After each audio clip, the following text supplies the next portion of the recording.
Hello friends, मैं रितिका पांडे। आप सब कैसे हैं? आज मैं देवउठनी एकादशी व्रत की कथा लेकर आई हूँ।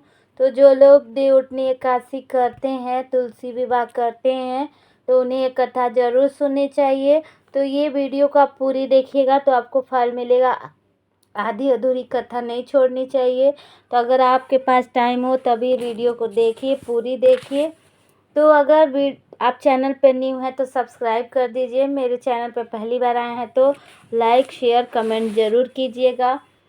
शेयर करने से भी फल मिलता है। वीडियो को शेयर करेंगे तो जब एक दूसरे कहानी सुनेंगे तो भी आपको फल की प्राप्ति होगी। तो चलिए मैं कथा शुरू करती हूँ। एक राजा के राज्य में सभी लोग एकादशी का व्रत रखते थे।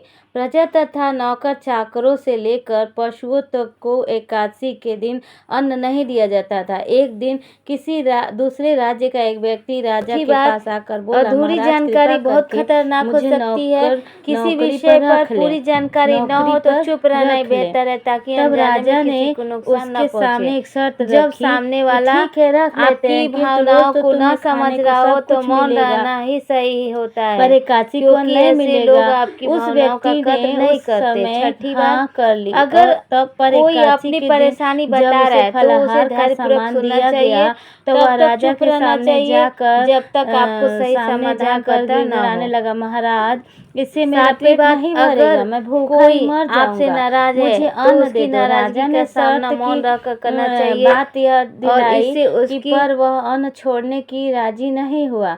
तब राजा ने उसे आटा दाल चावल आदि दिए। वह नित्य की तरह नदी पर पहुंचा और स्नान कर भोजन पकाने लगा। तब भोजन बन गया तो भगवान को बुलाने लगा, आओ भगवान भोजन तैयार है। उसके बुलाने पर पीताम्बर धारण किए भगवान चतुर्भुज रूप में वहां पहुँचे तथा प्रेम से उसके साथ भोजन करने लगे। भोजन आदि करके भगवान अंतर ध्यान हो गए और वह अपने काम पर चला गया।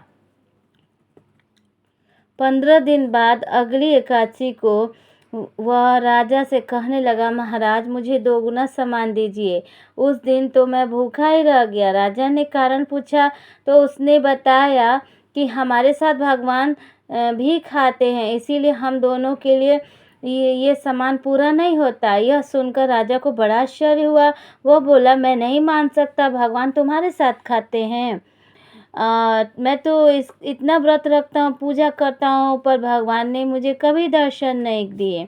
राजा की बात सुनकर वह बोला, महाराज यदि विश्वास न हो तो साथ चलकर देख लें। राजा एक पेड़ के पीछे छिप कर बैठ गया। उस व्यक्ति ने भोजन बनाया, भगवान को शाम तक पुकारता रहा, परंतु भगवान न आए। अंत में उसने कहा, हे भगवान यदि आप नहीं आए तो मैं नदी में कूदकर प्राण त्याग दूंगा। लेकिन भगवान नहीं आए। तब वह प्राण त्यागने के उद्देश्य नदी की तरफ बढ़ा। प्राण त्यागने का उसका दृढ़ इरादा जान शीघ्र ही भगवान ने प्रकट होकर उसे रोक लिया।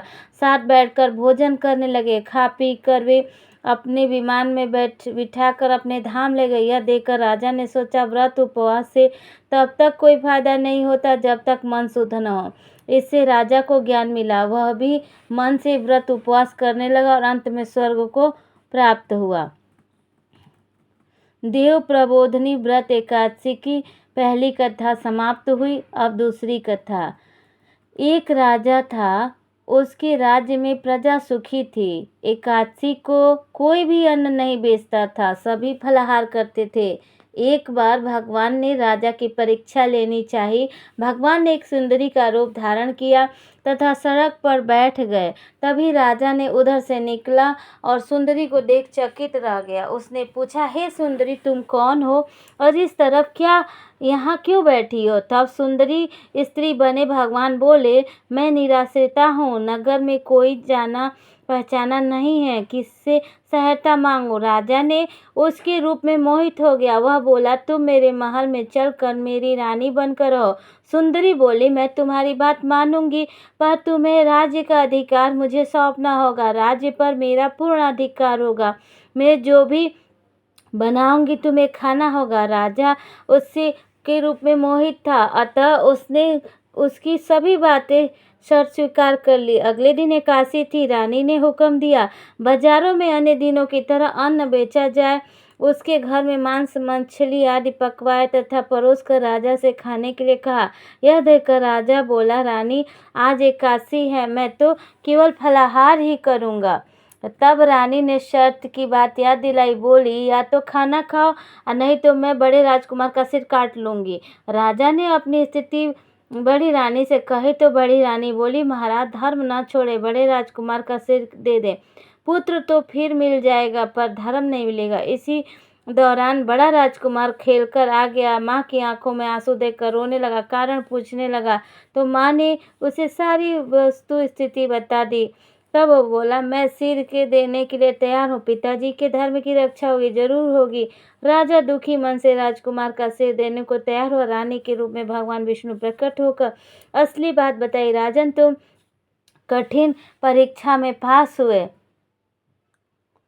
भगवान ने प्रसन्न मन से राजा के वर मांगने को कहा। राजा को बोला, आप दिया हुआ सब कुछ है, हमारा उद्धार करे। उसी समय वहां एक विमान उतरा। राजा ने अपना पुत्र राजा सौंप दिया और विमानों में बैठकर परम धाम को चला गया।